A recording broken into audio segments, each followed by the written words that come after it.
Good morning mga moms. So, ngayon po ay December 20 na and we're planning na umuwi talaga. Nakaplano na kami, ngayon naka-sked na kami ngayon. So, 30 minutes from now, it's already 3 o'clock. Gabiyahin na kami papunta sa Roro, ay sa port para makasakay ng fast track or ng kung ano man yung pwede namin masakyan papunta ng Surigao. Dahil ang aming contact mamaya sa event, ang call time namin is 3 p.m. So meron kaming 6 to 7 hours travel going to Lagunglong. Depende pa yan kasi baka mamaya baka traffic or syempre hindi natin masasabi lalo na ngayon umuulan. Kailangan namin makabiyahe, makatravel lalo na't naka-oo na si Brenda dun sa event na yun. So yung mga bets, actually sila Brenda tulog, si Rhea kumakain ulit pang-4 na beses niya. Eh sila Brenda tulog, tsaka si Argel, si Odiva nandito na rin, naka-ready na. Hindi na ako natulog or hindi na ako umidlip kasi nga sakit sa ulo. Mabibitin lang yung katawan ko sa pagtulog, tapos gigising na ulit para umalis at mabiyahe kami. So ayan, nasa labas na pala yung sasakyan namin. So 3:30 pa naman ang usapan. Hintayin na lang muna natin, no? Anong plano? Kasi ang gusto yata nila isasakay kami sa Del Carmen dahil may biyahe na mga 4:30 a.m. or 5 a.m.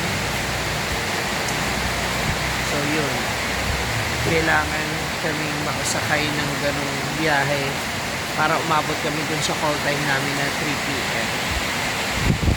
So good luck to us. Lakas ang ulan. Medyo nakakakaba. Ayan, naririnig nyo naman, diba? Ang lakas. Kaya naman, ano muna tayo? Magpainit. Yan. OMG, mas talo lumalakas. Naririnig nyo ba? Ayan, yung lakas ng ulan. Tsaka yung hangin. May biyahe kaya tayo nito?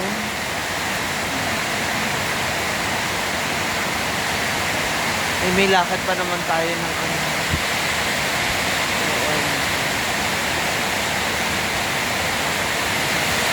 Oh my God. Nakaka-nervyos. Ngayon, yung hangin. Oh?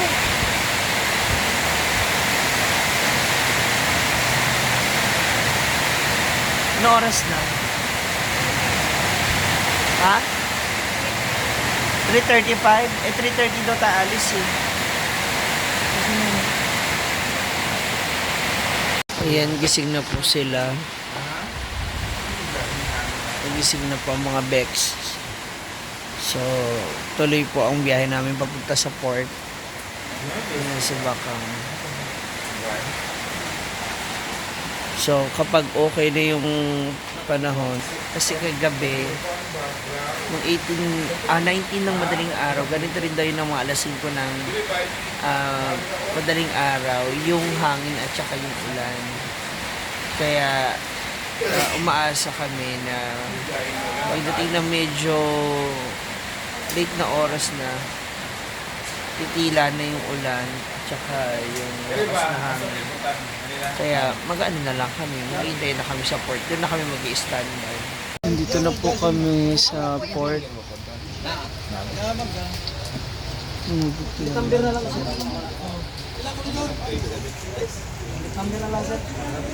Sana hindi cancel yung flight, yung biyahe. Ang dami mga pasayero din na luluwas. Dito na kami sa port. So medyo malakas pa rin ang ulan at ang hangin. So they really suggest na mag-ano kami, sakay ng malaking barko. Sa gawa nga ng amihan daw ay malakas.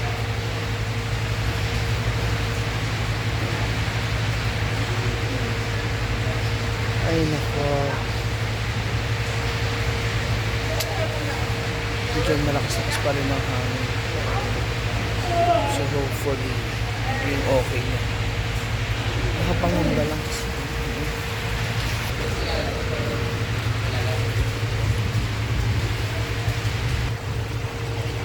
Ang malakas yung hangin, pero yung ulan wala na masyado. Yung hangin lang ang malakas.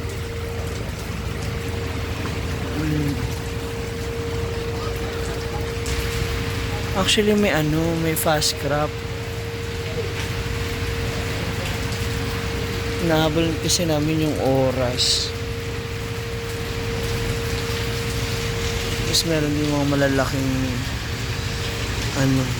barko ay bangka.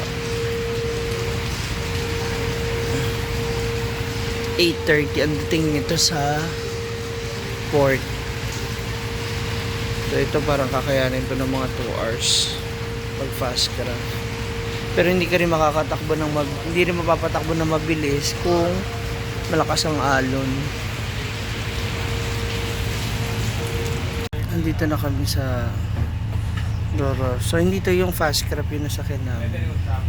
Ang nasakyan na namin is yung malaki-laking what they call this? Hindi siya Roro eh. Mas malaki siyang vessel kumpara sa fast craft. So hoping and praying na everything will be okay and smooth. So magiging biyahe. Dito ka na lang para tapat tayo. Ito, para tapat tayo. Yung si Rhea nagbubuhat na noon. Hello. So ayan na mga ma'am, so dito na kami ngayon sa Surigao. So umabot naman kami sa hinahabol naming oras. Pero wala pa kami sa mismong area kung saan kami susunod na magpe-perform. So the whole travel dun sa bangka is tulog talaga ako, gawa po kasi ng wala talaga akong tulog, pagod, and yung lakas ng alon tsaka lamig sa loob nung bangka, barko. So ngayon nandito na kami para mag-almusal.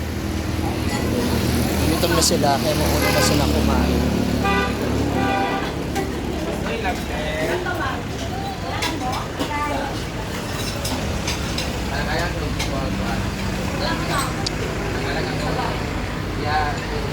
Isa lang yan? Uy, gusto niya ako isa.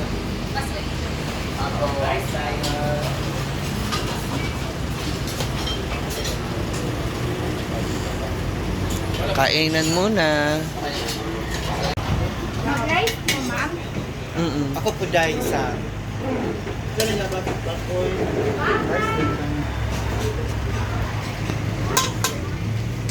Nagkagutoman na po kasi almusal na. Chicken curry at saka torta.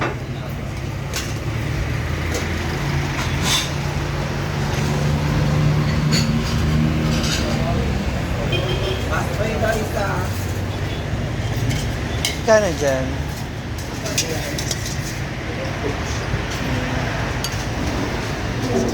Dami din ng ulam. Ano to? Isda.